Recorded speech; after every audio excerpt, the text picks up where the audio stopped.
Session 18, and we're starting a brand new unit, ratio and proportion. A recipe needs flour and sugar in the ratio 3 to 2. What does that actually mean? A ratio compares two quantities directly. Written with a colon, 3 to 2 means for every 3 units of one thing, there are exactly 2 matching units of the other. By the end of today, you'll write a ratio correctly, understand why order matters, and turn any ratio into a pair of fractions of the whole. A ratio compares two or more quantities, showing how many times one contains the other, written as a colon between them. The actual units can be anything, cups, grams, kilograms, as long as both quantities in the ratio use the same unit. Radios describe comparisons everywhere, not just in recipes. A recipe's flour to sugar ratio tells you exactly how the ingredients scale together, no matter how big a batch you make.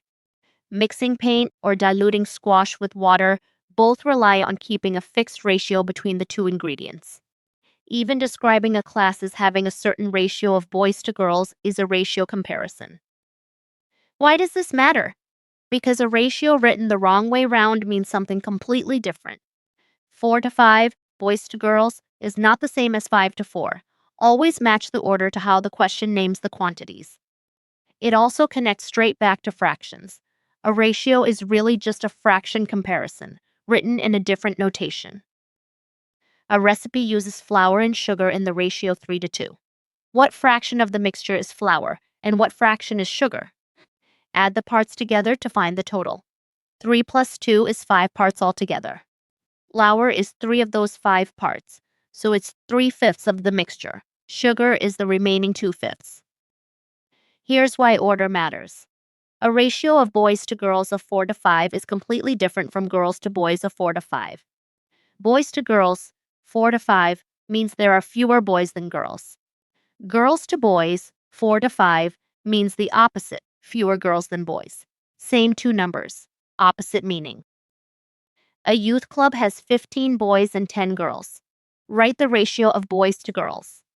Boys are named first in the question, so boys come first in the ratio. Boys to girls is 15 to 10. Writing girls to boys instead would flip it to 10 to 15, a completely different statement, even with the same two numbers.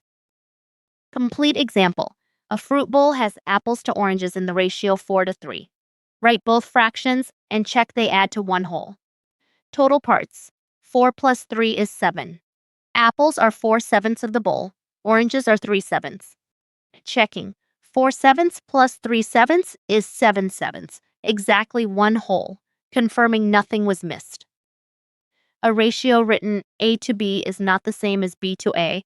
Always match the order to how the quantities are named in the question. A ratio only compares quantities measured in the same unit. 3 kilograms of flour to 2 cups of sugar isn't a valid ratio without converting first. The fractions found from a ratio's parts always add up to exactly 1. Use that as a quick check on your work. Practice question 1. A ratio of red to blue counters is 2 to 5. What's the total number of parts? Option A is 7. Option B is 2. Option C is 5. Option D is 10. Pause and just add the two parts of the ratio together.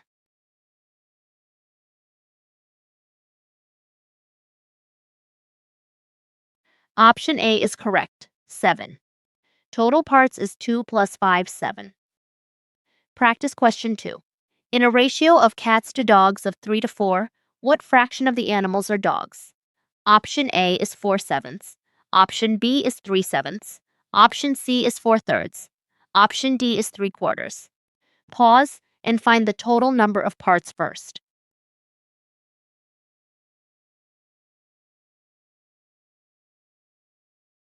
Option A is correct, 4/7. Total parts is 3 plus 4, 7, and dogs make up 4 of those 7 parts. Practice question 3. A garden has red roses to white roses in the ratio 5 to 2. What's the ratio of white roses to red roses? Option A is 2 to 5. Option B is 5 to 2. Option C is 2 to 7. Option D is 7 to 5.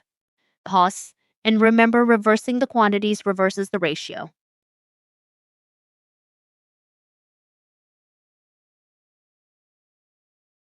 Option A is correct, 2 to 5. Reversing the order of the quantities reverses the order of the ratio.